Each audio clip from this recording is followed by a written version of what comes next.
Welcome back. This is the midweek breakdown. New look, new face here on the show as well. He's just our guest. I'll tell you who he is. First, you know Brandon, you know Dalton, and our guest today, expert in all things Oklahoma City Thunder, Brandon Rahbar. Welcome to the show, bud. How are you?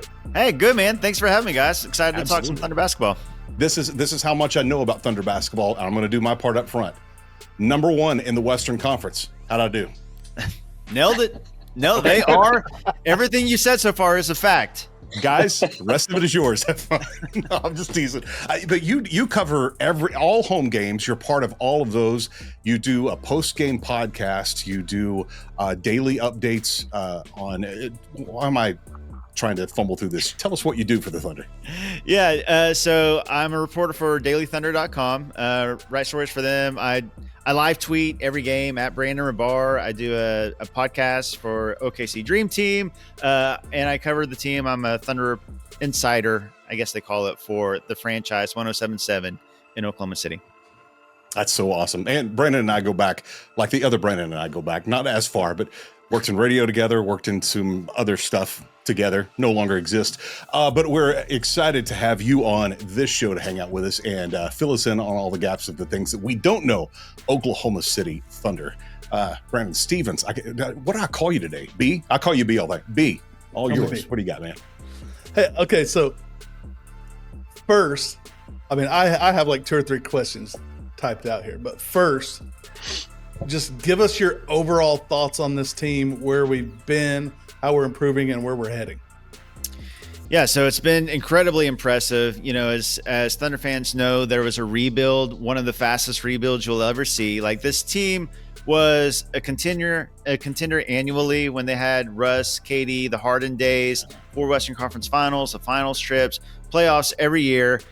They shift rebuild after, you know, they trade away Russell Westbrook and Paul George. They get all these picks back, 2 years rebuild, and now seeing kind of all this come to fruition. They were the number 1 seed in the West last year, and now not only are they the number 1 seed in the West, they have the best record in the NBA, and the space between the Thunder and the number 2 Rockets, they've got a 6.5 game lead, so they are expanding that cushion between 1 and 2. They've been dominant, and not only have they been dominant, they've done this without arguably their second best player, Chet Holmgren, out for most of the season. Isaiah Hartenstein, a big offseason acquisition, missed a large chunk of the season. Alex Caruso, another offseason acquisition, missed a big chunk of the season.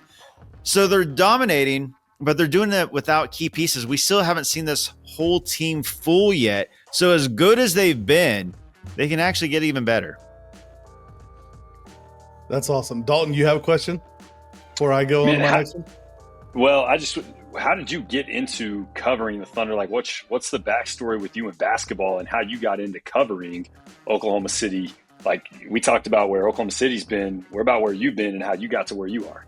Hey, I appreciate that. Yeah, so I kind of have a history. I wrote for a small newspaper in Oklahoma City called the Bethany Tribune, and I kind of dabbled in some Thunder blogs.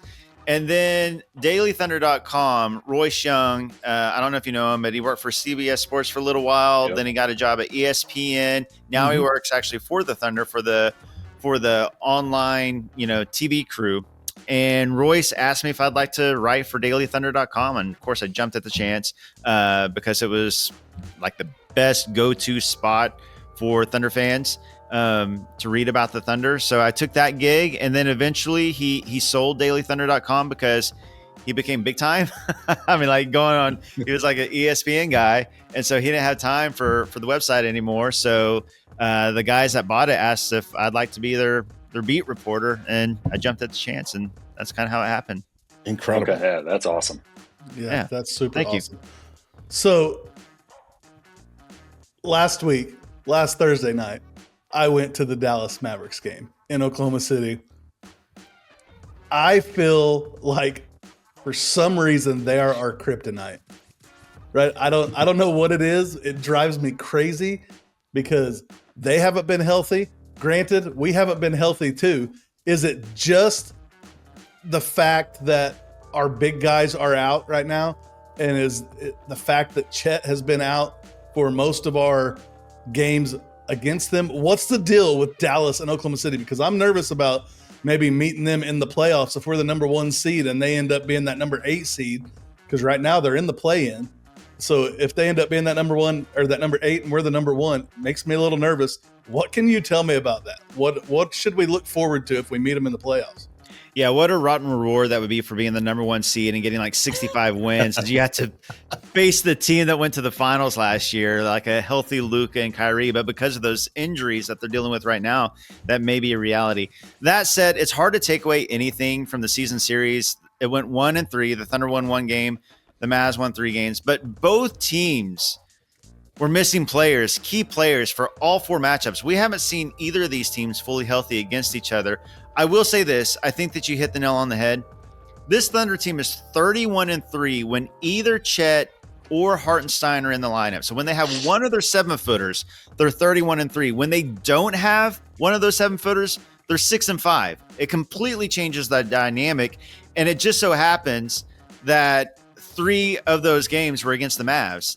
All 3 of those losses against the Mavs, the Thunder didn't have a 7-footer in the lineup. And it just changes. Obviously, the Mavs were missing Luka. Huge. I can't argue against that. But what I will say is fundamentally, it changes everything that the Thunder does offensively and defensively if they don't have one of those 7-footers. So just really hard to take anything. Here's what I would say. The series against the Mavs last year, I think those were the 2 best teams in the West last year. I think fully healthy, they're the 2 best teams in the West this year. But the Thunder definitely got better. And they took the Mavs to 6 games, and they were 1 foul away from a Game 7 in Oklahoma City. And they got Hartenstein. They got Caruso. And, I think Josh Giddey has a lot of promise as a young player, but he was a weakness for the team when he was on the court last year. So they replaced him with Caruso. So I think they match up better with the Mavs than they did last year. So I just don't take too much away from this series because we haven't seen either team healthy. And we've already played all of our regular season games against them, right? Yeah, 4 games. And so so thankfully Thunder fans don't have to see MJ Washington anymore for the rest of the season. Yeah, I love that he's garnered the MJ Washington when he plays against the Thunder. That's what everybody calls him. Yeah. Because it seems like that's what he does. He didn't have a great game last week, except for he had a ton of rebounds. Yeah. In that game last Thursday. Yeah, career high, 19 rebounds. He actually had a 20-20 game for a minute, but they took 1 rebound away from his box score. So he ended up with 22 and 19. And like you said, it seemed like he didn't have as great a game against the Thunder as he usually does, and he had 22 and 19. So Golden State tonight, right? 9:00 local time. I saw the line move some today. Is that because they think oh, good Lord, Steph Curry is actually going to end up playing, even though he's been questionable coming into this game? Yeah, that's exactly why. He was questionable. He missed last night's game against the Jazz. He was questionable most of the day today, but the latest reports are he's probable. So he's probably going to play, and Vegas knew that. So, obviously completely changes the game for the Warriors. Thunder, still favored pretty heavily, even with Curry playing. But, it's Curry at home. You never know. He could go off for, 8 to 10 3. You just don't know with Curry, but right. The Thunder should win this matchup regardless. Moving forward after tonight, we have next week a big deadline coming up with the trade deadline coming up. Is there anything that we should be expecting? Anything you're hearing as a Thunder insider, maybe on the trade deadline that we can watch for? Yeah, so I go back to this. I actually asked Sam Presti in the preseason press conference, about making an in-season trade because he traded for Gordon Hayward last year and they tried to implement him. That didn't work out. So he said that, they made the 2 big acquisitions in the offseason, like I mentioned earlier, Hartenstein and Caruso. And they feel like with this system that they run, it's kind of a complicated offense, defense, and this chemistry that they have, this kind of cohesion as a whole unit that they have, implementing like a high usage player into that would be pretty difficult. That said, they do have a ton of assets. They are a true contender, if not the best team in the NBA, one of the top 2 or 3 best teams in the NBA. And so Could they improve? Could they go out and get a guy? Yeah, like there's been, Cam Johnson rumors from the Nets. He would make a lot of sense as a 6'8" movement shooter adding to this team. I would think, if anything, more than likely, maybe they make a trade for like a third big man just in case, kind of break glass in case of emergency, with Chet and Hartenstein dealing with injuries this season. With AJ Mitchell, the rookie, he's out right now. He was playing really well with the bench as a secondary creator, playmaker off the bench. Maybe you get a guy like that as well. I wouldn't expect any big moves, but I do think that they'll make a move or two around the fringes. We're just going to end up getting a bunch more draft picks. I mean, that's always a possibility. Always a possibility with the Thunder. We have a ton of draft picks. You talked about, this being the quickest rebuild that Oklahoma City has had in some time. What it's maybe inappropriate to ask at this time. What are the chances that this goes all the way? I mean, I would say there's a good chance, only because this team looks like the best team in the NBA, and they're doing it without, their second best player. And a key piece to all this, like Chet is a huge piece to all this. He unlocks the offense because he's a 7-footer that spaces the floor for Shai and for J-Dub, and he can shoot and he can score at the rim. But then on defense, he's an elite rim protector. And, he was probably leading the charge for Defensive Player of the Year before he got hurt after 9 games. So I would say there's a good chance, but, it's always hard. You have to have some luck. You never know with matchups. One team gets hot, one team gets cold. You have to have health. That said, they're set up not only right now, or they looking like the best team in the West and possibly the NBA, but they're young. So they're going to be good for a long time. They're going to have a lot of bites at the apple, and they have all these assets and all these draft picks and all these young guys that they can make moves with to improve the roster down the road if they want to as well. So it's sustainable. That's young. All the guys seem to love being in Oklahoma City and playing for this team. The chemistry is high. The vibes are great. So, they should have a lot of cracks at this. Nice. Dalton, you got a question? Yeah, so, you mentioned all those pieces that Oklahoma City, they're good, but they could be even better. I've been reading on what's going on with Chet. Curious if you could update on just like, is it a hip injury, and when are we possibly expecting him to take the floor again? Yeah, so it's a hip injury, and, the official first timeline was 8 to 10 weeks. There would be an update, basically okay, so now that we've gone through the initial timeline, here's the new update. So we've hit that mark, and we got the new update. And the new update was 3 to 5 weeks he would be reevaluated. And that was always the plan. He's hitting all the marks that he's supposed to. He's progressing well. He's actually now been spotted at shoot-arounds and practices, just kind of getting shots up, moving around a little bit, nothing major. But with this type of injury, just seeing him on the court and putting shots up, really encouraging. So by all accounts, he's hitting all his marks, and he's still, I would guess, this is just a guess, but based on the timelines, I would guess first game after the All-Star break, Chet would be back. Okay. Yeah, that would be great. I remember, when we got him, it's like, man, he's so skinny. Is his game going to translate? And then he's just turned into an absolute dog on the court. So, yeah, as I saw a very ridiculous tweet the other day, and it was coming up on the trade deadline. It mentioned Chet to Phoenix for Kevin Durant back to Oklahoma City, and I'm like, absolutely not. I didn't even pay attention to it. I'm like, no, 0 chance we want that. So I think that Chet's a guy that all of us, I think, want in Oklahoma City for a long time. So the other question I had was, when you look at, I think I have this right, but next year for the draft, we have swap rights with either Houston or the Clippers for a first round pick. What else are the Thunder going to look to add to make this roster even better moving forward? What other pieces do you think we need from what's coming up in college or maybe overseas even? What are you thinking there? Yeah, so this is a deep draft. It's top heavy with talent. Guys like Cooper Flagg from Duke, but then also Dylan Harper, Ace Bailey. There's a lot of talent in this draft. Even Jeremiah Fears from Oklahoma is looking like a lottery pick possibly. This is a deep draft, and the Thunder have a lot of picks in this draft. They have 3 possible picks that they might end up getting depending on protections and what happens with those.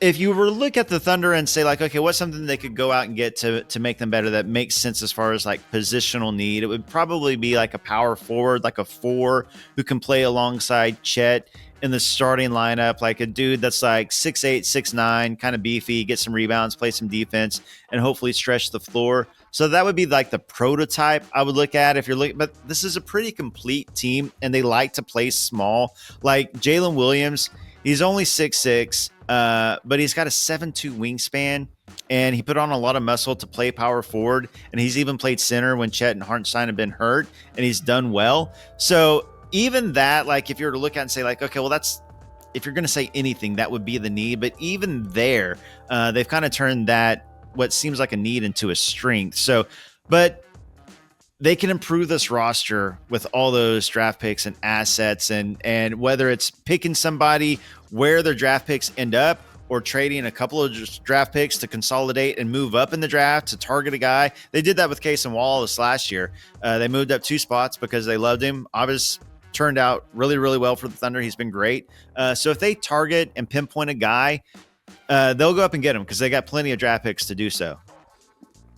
So you brought his name up earlier. Go ahead, Dalton. No, go ahead. I'll come back in. But you brought his name up earlier, and we're seeing a pretty magical season from SGA this year. Is he? I mean, in my mind, undoubtedly, right now he's the MVP of the league. Do you agree with that? And 2, who else do you think are the contenders for MVP right now, league-wide? I do agree with it, and most importantly, Vegas agrees with it. He is the betting favorite right now for MVP. He pulled ahead of Nikola Jokic. It's really a 2-man race. Like, I guess you can say Giannis is in the race. He's kind of got the bronze medal wrapped up. It's really going to come down to SGA and Jokic. Jokic has already won 3 MVPs, and deservedly so. He's an incredible player. But Shai, what he's doing this year, he's like 10 games ahead of the Nuggets and Jokic. Like, to me, like both of them are having incredible seasons statistically. And obviously the raw numbers that Jokic puts up are nuts. But Shai is leading the league in scoring. He's hyper efficient as a guard. And, you know, he's also doing it defensively. And to me, that's like what separates Shai and Jokic right now is those 2 things. It's the winning, the fact that he's doing this at a rate without Chet, with Hartenstein missing a big chunk, and he's dominating. And then the defense, like Jokic is as talented as he is offensively, you know, he's probably a negative defensively, whereas Shai is in, you know, all defense conversations right now as well, and may make an all NBA defensive team, which is nuts considering he's also leading the league in scoring. Like, that's like Michael Jordan stuff, like leading the league in scoring, number 1 seed, leading the league in blocks for a guard, steals for a guard, like doing all that. That's like MJ, Dwayne Wade, Kobe Bryant type territory. Like, guards just don't usually do that. And SGA is doing that this year.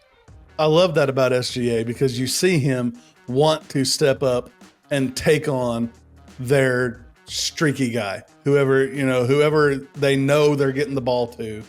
You see, even with all the defensive pieces we have with Dort and Cason and Caruso and all these guys that can guard pretty much anybody, you see Shai stepping up and jumping right into that mix, even though that's not necessarily what he's been known for to this point in his career. But it's fun to watch and see a guy that wants to contribute on both ends of the floor. I mean, I remember when we had James Harden back in the day. It's amazing offensively, but he played the biggest amount of matador defense I've ever seen. Just holding the red cape up and letting the bull run through, right? It's like he played the worst defense of anybody. I love to see a guard or a smaller guy that is just dying to jump in and make those kind of plays defensively. Yeah, and it's impressive too because of the load that he has offensively. Like, he is the team's offensive engine. His usage rate is incredibly high. Usually when you see those guys take on such a huge offensive workload, they will, you know, take it easy on defense just because like they're using so much energy on the offensive end. But Shai's doing it on both ends. It's pretty incredible what he's doing on both ends. Yeah, I was going to ask you this, like when we talk about obviously this team, Ant asked earlier, is it premature to talk about a finals run, all that stuff? But looking on the other side of things, obviously Cleveland right now half a game behind Oklahoma City, and then you got Boston right behind them. My assistant coach is from Ohio. He's a big Cleveland fan. My vice president up here, a good friend of mine, he's a Dallas fan, and his wife's a Boston fan. And she's pretty confident that Boston's going to get back to the finals. But looking at this, I mean, you've covered a lot of teams that Oklahoma City's played. Obviously, you're around the game and just that NBA world more than us. So when you look at Boston and you look at Cleveland, who do you think comes out of the West or the East? Sorry. It's hard to bet against Boston only because they won it last year and they're basically the same team. As great as Cleveland has been this season, and they have been great, they've been better than Boston has this year, but Boston has proved it in the playoffs. And I don't know if it's just like a championship hangover. They don't take, every, Tuesday night against, the Raptors or the Nets as seriously as they did last year because they have the championship and they can kind of flip a switch and turn it on when it becomes the playoffs. I'm kind of banking on that. I think certainly it's one of those teams in the East. Both of those teams have been dominant this year, but I'd still have to lean Boston if I was choosing one. So that would make your wife happy, right? Wait, no, your coworker. Who did I just make happy? And yeah. One of my coworkers, he's our vice president at the college, and his wife is a big Boston fan. So, yeah, I told her that my pick was Oklahoma City and Boston in the finals, and this year I think that Oklahoma City's finally going to get one. I got one more question before I'm done. I did not have this one on the roster, so I'm going to take a little extra time here. But I will say, when Coach took over this team, I kind of saw him as a placeholder for a year or two. And seeing the things that he's done with this team and seeing the cohesion that he's made, did you have those initial thoughts as well? And if not, what did you see in him to think that he was ready for the big time? Yeah, so Mark Daigneault, when he was first hired, I did think, okay, so he's a coach that I thought that they were hiring him from the G League to just kind of prove what he had, and sink or swim. Like, he's either going to prove to be a good coach or prove not to be, but they're going through this rebuild, and this guy was developing players in the G League, so it made sense to take a guy who's in a development league to be your head coach during your development, rebuilding years.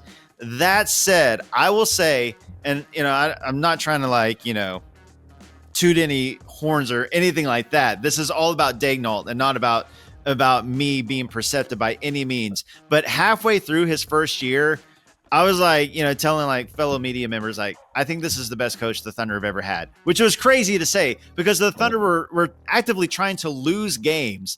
And Scott Brooks had gone to a finals and Billy Donovan had been to a Western Conference finals. And I was like, I think this is the best coach the Thunder have ever had, but it's because you saw his day to day and how this team that was trying to lose, but on the court, coaches and players don't try to lose, they try to win. And so, they were playing to win, but the roster was kind of gutted. They went down to the roots. And so you had all these young guys and they were so bought in and they were playing so hard and they were kind of playing on a string defensively and the ball was moving and it wasn't this ISO, my turn, your turn type of thing. And everybody was so bought in and you just heard him talk and you'd hear his press conferences. I was like, man, I think I just got smarter about basketball today, just sitting at one of his press conferences. So no, my opinion of that changed pretty quickly after I saw him up close and personal and saw the team and how he was affecting the team. And I think it's, he won Coach of the Year last year, deservedly so. I think he's incredibly sharp and one of the best coaches in the NBA. So yeah, he turned my opinion of that very, very quickly. It's the small choices you make every day that ends up leading you to those championships. So if he's making good choices every day and making smart ones, that I don't think there's any doubt. And maybe it's not too soon to talk about the end result if he's doing that daily. Anthony, that sounds exactly like something he would say. Okay, there you go. Hey, they say if you find a job you love, you never work a day in your life. You look like you're doing what you love. I want to know, how do you separate your fandom from being the reporter? Yeah, so that is a great question that I've actually never got, because when you're at the games, you're supposed to be neutral, you're supposed to be professional. But if you're a basketball guy in Oklahoma, and you're following the team, and they're incredibly likable, they're incredibly talented, and you grew up watching basketball, and the city has a team, obviously a lot of these guys, are fans, of this team. Thankfully for me, I work for a website that was kind of built around the fact that it was a fan website. It was like for fans. So my writing could be directly, talking towards fans, and with that slant. Like, I didn't have to be this like professional, neutral observer. I could write with that slant. And so, then I ended up going on the radio, but my first job was for dailythunder.com, which was for a fan website. So that's kind of the package. I'm kind of this unique, deal where I get to be like, sort of like half professional, like analyst / half, I get to write for a fan site and with a fan slant. So I'm kind of lucky where I get to do both, but that's not kind of everybody's experience, but I'm loving it from my seat. I was working in radio in Oklahoma City at the station that had the Hornets when they were there for 2 years before we got the Oklahoma City Thunder, and the fandom started then, even before they were our team, right? Yeah, no, absolutely. Like, Oklahoma City and Oklahoma in general is such a huge, sports town and sports state, and, truly passionate fans here. And so just that, that initial season, the fact that NBA basketball was in Oklahoma City, like, and you got to, go back 20 years, that was a huge deal. And so, like, instantaneous fandom for Chris Paul and that Hornets team, and proved to the NBA, like Oklahoma proved to the NBA, like, hey, they could support a team. They really, really love basketball, and they're going to go out to games and support. And obviously that proved to be true. Brandon, it's been good to have you on. Tell us where we can find you every day. Thank you, guys. Appreciate you having me on. This has been fun. You can find me at dailythunder.com. You can find me on the franchise in Oklahoma City at 107.7, and you can find me on OKC Dream Team. When was the last time someone called you Temp Boy Brandon?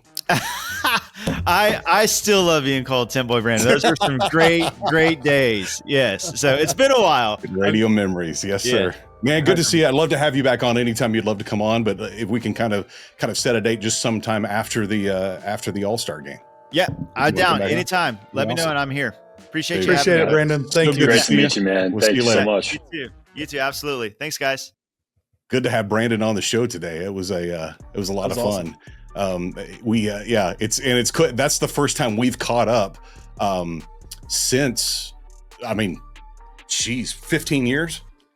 Wow. Right then, just right here on the podcast. We talked for a good 3 minutes before we started this podcast, so it's good to see him, good to have him on, and man, why would we sit here and fumble through Oklahoma City basketball when you know that guy? So it'd be good to have him back on, and it's our first venture into something other than college football, because that's where we are in the midweek breakdown. We are going to touch on a little bit of Oklahoma football. That's here in a second. First, let's hit some Oklahoma basketball. Starting off the season, it was looking really, really tasty with an undefeated Oklahoma Sooners team. Not so much when we got into conference play, but still not just completely. Hope is not all completely lost, would you say? Not for me, for some. Okay, got it. Dalton, let's go to you. What are you thinking about this team? Here's the deal. People are throwing fit about the fact that we're no longer ranked, right? We're now sitting at 15-5 with 4 of those, or all 5 of those losses coming in conference play. But there's some things to take into account. First off, to get into the tournament, which is the ultimate goal, right? That's where you want to be at the end of the season. You've got to have quad 1 wins. And Oklahoma's got 3 of them right now. And then you look at their 9 games, including last night on the road at number 13, Texas A&M. 8 of their next 9 games are all ranked opponents, with half of them being on the road. Like this is, they went from the Big 12, where you think you're in the toughest conference in the Big 12, Now you go to the SEC, might lighten up a little bit. You got some, the top half of the conference is really heavy. The bottom half is not as good. That's not the way the SEC is this year. The SEC is now the toughest conference in college basketball. Big 12 follows. But you got to have quad one wins to get to the end of this. And Oklahoma, this is my favorite team that Oklahoma's had since Buddy Hield. Even Trae Young. I did not like the Oklahoma team with Trae Young. Trae Young was fun to watch.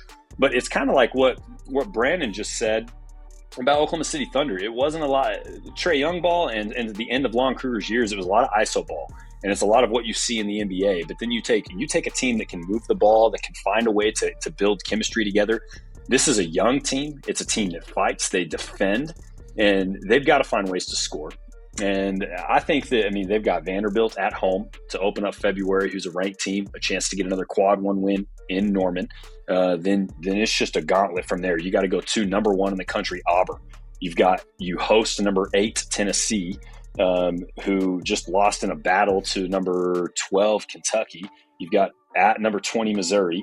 Then you go to Florida, ranked number 5 in the nation. You host number 14 Mississippi State, and then you finish the month off hosting number 12 Kentucky. So it is a gauntlet. Like, this is a really tough schedule, and Oklahoma's got to get better in a lot of areas, right? Like you could argue last night against Texas A&M in the loss, you could argue that you didn't shoot enough free throws. However, while you can't control the refs, you definitely can control the boards. And Oklahoma didn't do that. Oklahoma got out rebounded by an insane amount, and that's something Oklahoma controls. So I'm not defending those things. Right. However, and Uncle and I said this last year when we were talking about, does Porter Moser have a future in Oklahoma City or not? The big deal for me is if we're going to hire another coach to come in, it's got to be better.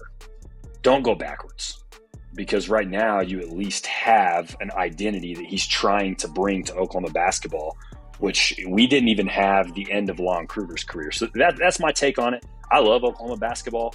What's up? Well, I was good. How are you seeing the same things that we saw in football when it comes to NIL and transfers between schools? You see it in basketball as a whole, yes, but Oklahoma throws all of its money at football. Sure. You could even softball, who's really dominant. You could argue that she's done that because she's built a culture, whereas she's been there for forever. And even with NIL and the transfer portal, softball players typically want to come to Oklahoma because of you're playing for Patty Gasso. You're going to win championships. You get to play at the World Series in Oklahoma City every year. Oklahoma basketball does not get that luxury. Yeah. Right? Like, nobody wants to come to Norman. And how far are we away from getting the same treatment for college basketball, or something? At least it may not ever be the same, but something that resembles what we're doing in football. I think we're far away, but I don't know. Unc, you listen to Oklahoma radio a little bit more. What do they say about those things? I agree. We're far away. Everyone here thinks they're far away. Everybody here, and I'll throw myself included in that. Everybody, questions, whether Porter's the guy, his love for the university, his love for the sport, and the fact that he has seemed to take this team to a little bit of a different level, but just can't get over the top from where we were before is a question for a lot of us. But you said something in our brain trust chat the other day that I really took stock in and really took account of, Dalton. You said until Oklahoma decides to throw some NIL money at basketball instead of football, we're going to be looking at the same thing every year. Yes. Do we have Jeremiah Fears here this year, who is an absolute phenom, 17-year-old, should really still be a senior in high school, but he's not because he reclassified. Until we start throwing some NIL at other sports besides football, then we may just keep looking at the same thing over and over and over. And you've argued with me about it a lot, and I'm turning more to your side of it, just so you know, is I don't know that the coach is the problem. We don't have any type of culture for basketball like we've made for football. And like you said, sure, Patty has made for softball. And But I feel like in order to do that, in my opinion, in order for them to make a shift and make a turn into putting more money into it, they're going to want to see something up front. You know, you don't chicken before the egg. Kind of. Which one came first? Do you think this arena is going to help that? The brand new arena should be open next season, right? I don't. Is it supposed to be open next season? They haven't talked a whole lot about it. Once they break ground, it'd only be about 9 months. There was a vote in Norman about it. Okay. In November, and I'm going to be completely honest. If you saw that it passed, that's great. I am so anti-politics that I don't. Sure. They start talking politics about something and I don't look at it. Yeah. But if they get the new arena, I think that's a start in the right direction, because they're going to have new locker rooms. They're going to have a new fun place to play, right? I mean, we've all been there. The LNC is an S-hole. Yep. It is an absolute dump. And it was not great 20 years ago. Right. It was behind the big basketball schools 20 years ago. Yeah. So you can imagine how far behind it is the normal or the average or the below average basketball schools now. I think there's also something to it about the location of it. I mean, the way these other ones, I'll just take down the street from me, Austin, Texas. That venue is the first priority is Longhorn basketball. But so is Joe Rogan. And so is whatever popular group that's doing a tour. Right. And so I mean, it makes money. Well, I'll say one of my clients is iHeart. And so the iHeart Country Music Festival is there every year. Mm-hmm. One day it's just packed full of people and 10, 15 artists come through on that. It's a big thing for things like that. And Austin is the live music capital of the world. So that's obviously a big stop for big for big artists. And it's a big venue for that, for tour stops. LNC has never been that. And I think if this new one did pass and it gets built, it's right on 35. Then I think that becomes a destination that they can continue to keep that thing up all the time, keep new technology coming inside of it, the facilities being upgraded every 5 years or so instead of every 25 or whatever it's been since they've done anything in LNC. But I think that having the new location and having other things in it is actually going to help Oklahoma basketball. Just looking at it on the surface, I got to tour this one. It's called the Moody Center.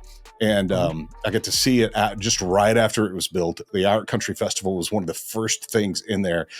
And there's a whole section of it that is just, nobody really goes into, but they took us on the tour of it. And it's all about Longhorn basketball. It's a brand new weight room, brand new locker rooms that are plush and just a great place to hang. If you're a basketball player, that's you go do your classes, or you may just bring your TA in there to that place, and they teach you from one of those luxury recliners or whatever that's in those places. But it is a place that you would want to go if you're an elite basketball player, regardless if you're a Longhorn fan or not. You would love those facilities. I feel like a new venue is definitely a good start, but like Dalton said, I think in this day and age, and I hate it. I mean, we've talked about it so many times. I hate it. But in this day and age, it all comes down to how much money you can pay these guys. Is there any team nobody goes, basketball? Is there any school actually throwing money at their basketball program? Oh, sure there are. Are there? Well, think about it. We lost a guy in Otega Owe who was a starter for OU, who's a football player. He was not a bass player when he came to Norman. Porter develops him, and then Kentucky comes calling and says, "Hey, you're pretty good. We'll pay you. Come up here." He's starting there, right? Yeah, he starts for Kentucky. Wow. Milos Uzan, he's a starter, leading scorer for Oklahoma. Houston comes in and says, "Hey, they can't pay you. We can." Milos Uzan, starter for Oklahoma, now starts for Houston, one of the top 10 teams in the country. That's my whole argument for this thing. Yeah. But why did Porter Moser take a non-Power 5 a tier below Power 4? Group of 5. Yeah. Group of 5, that's the word. Why did he take that team to the Final Four? Because he had time to develop those guys And he's a player developer, and I think that's what he does really well. It's hard to develop guys today when you develop them, and the next thing you know, other schools can come knocking and say, "Hey, appreciate the hard work you did there. We're going to take this guy off your hands." Yeah, right. And that's thanks just for developing him. Yeah, Oklahoma's going to continue to deal with that, and it's like our point guard this year. He's really freaking good, Jeremiah. But we're going to either lose him to a different Division I or to the NBA. Because he's proving himself worthy of a big paycheck. Yeah, no doubt. Guys, switching gears a little bit, staying in Oklahoma, how much egg is on some people's faces after Jim Knowles is no longer coming to Oklahoma?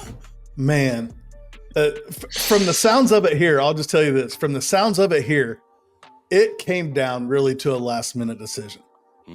Like, he had all but told people at Oklahoma that he was coming. Wow. He had all but said, here's my signature, let's do this. And Penn State comes in and throws more than $3 million at him. And I mean, let's be honest. I mean, what were we offering him? 3, right? Right at 3. So it was just more than that. Yeah. It was, I want to say 3.2 or 3.4 or something like that. But I mean, it makes him the highest paid coordinator in college football. Sure. Until the next one. Right. Until next year when somebody else throws a crap ton of money at somebody. Yeah.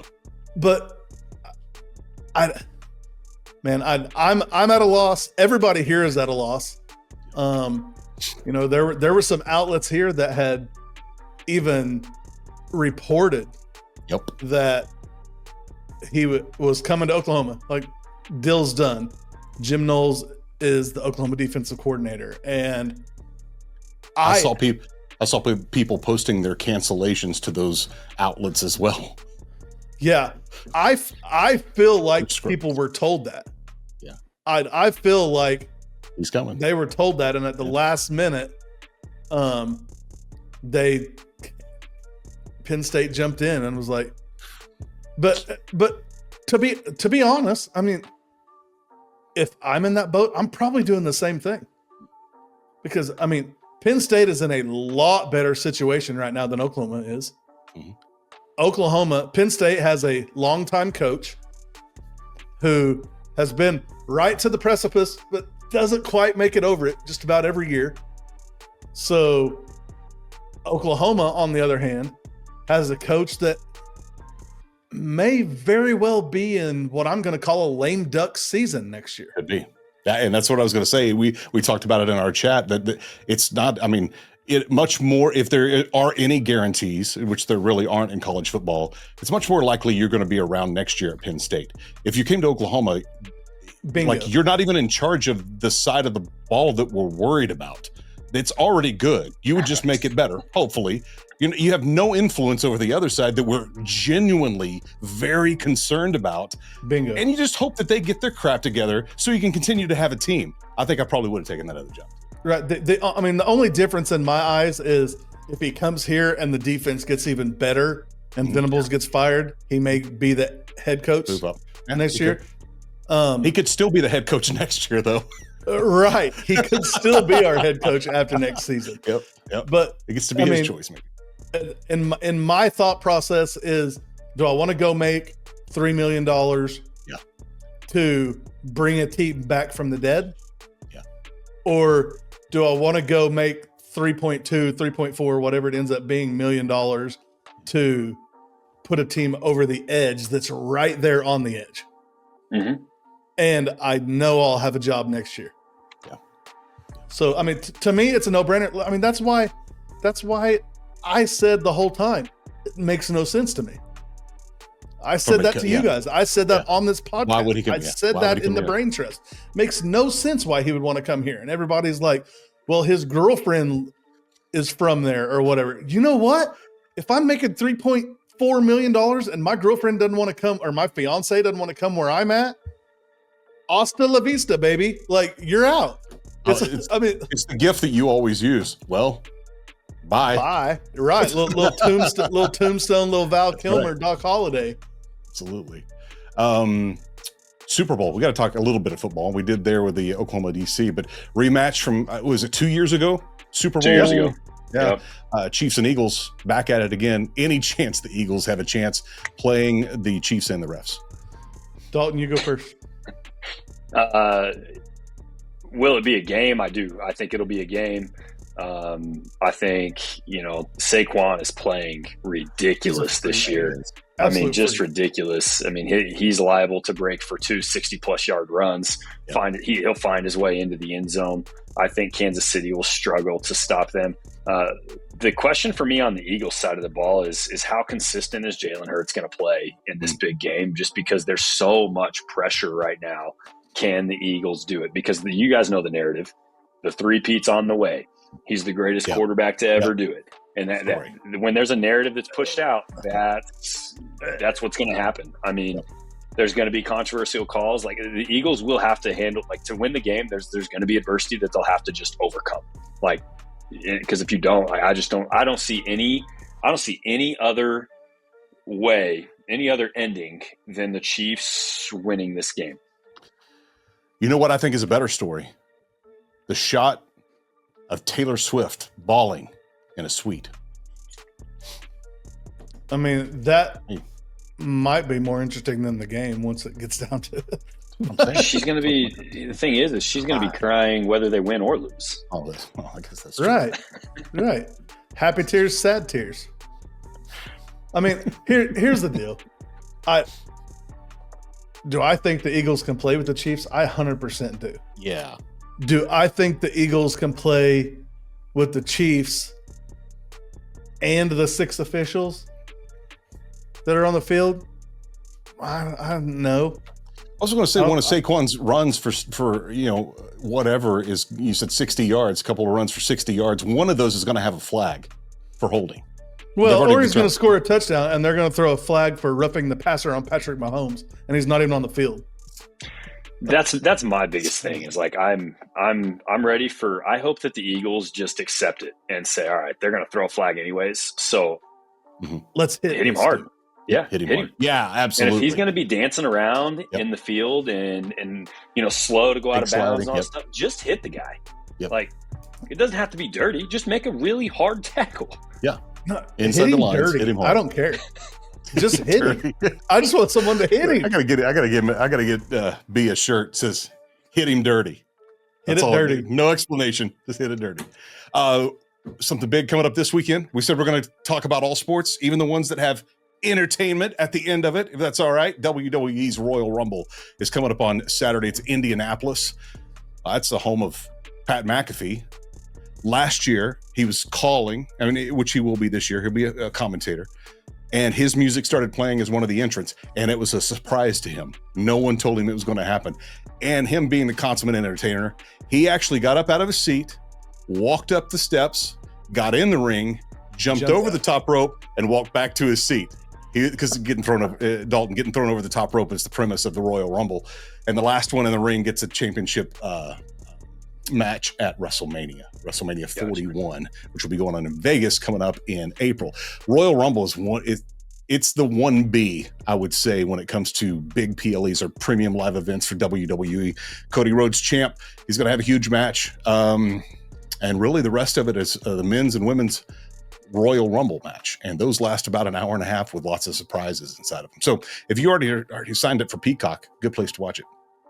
Question. I know you're a lot more into the wrestling knowledge than we are. What surprises might we have coming down the ramp when their entrance music starts? Yeah, there's always surprises of some sort.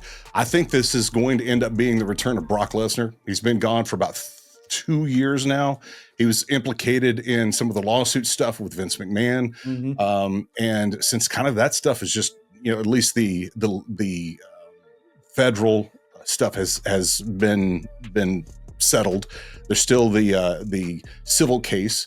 That's part of what he was named. I think that all of that has kind of just started to fizzle out. And there was a reference to him on Monday Night Raw, which was slight. If you were just watching and not really paying attention, you may have missed it. If you really dig into all the stuff they like to hide inside the storylines, it looks like that could be a piece of the Royal Rumble this year. And anytime, I don't care who you are.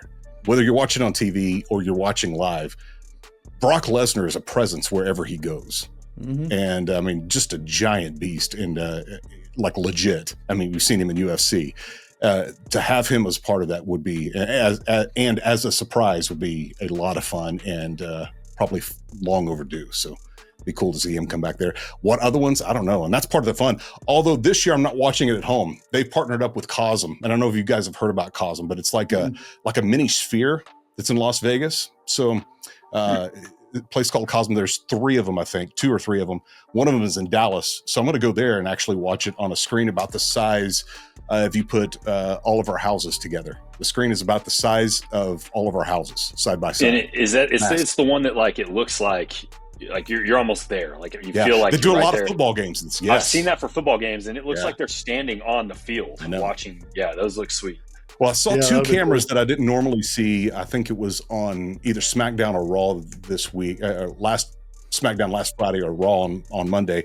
And the ring post had cameras mounted inside a contraption that sat on top of it. So I'm wondering if those weren't test cameras for Cosm coming up at the Royal Rumble. Because for you, look, if you're at Cosm watching and you're just standing in the corner of the ring, that'd be a sick shot. Like basically better than front row. So I'll share some on our social here as well when I go and kind of give you a little behind the scenes look at what that looks like if you ever decide. Yeah, that'd be awesome. But guys, I think is that about it for this week? I think it is. We don't got picks to do anymore. Yeah, no picks. Oh, you can pick Royal Rumble. Who's going to win? Who's going to win the Rumble? Look at Don's face. He's like, Brock Lesnar. Hulk Hogan. Yeah, Brock. There you go. That's actually a pretty safe pick too. I was going to say if he's in the last 5 entrants, I'm picking Brock. Yeah, I'm picking CM Punk. CM Punk. CM Punk. He's back and he's in it. So who wins the Cody Rhodes Kevin Hart or Kevin Owens match? Yeah, Cody. Yeah, I think so too. Yeah. Captain America. He's my favorite right now. Yeah, so good. Yep. All right, guys. Well, that was fun. Appreciate again Brandon Rahbar coming on with us. He's been great. Hopefully we get him on a couple more times after the All-Star break, and then maybe again 1 or 2 times in the playoffs. That'd be awesome to get some insider views of everything that's going on. But hey, you know what they say, right? The weekend is good, but the midweek is always better. And boom goes the dynamite.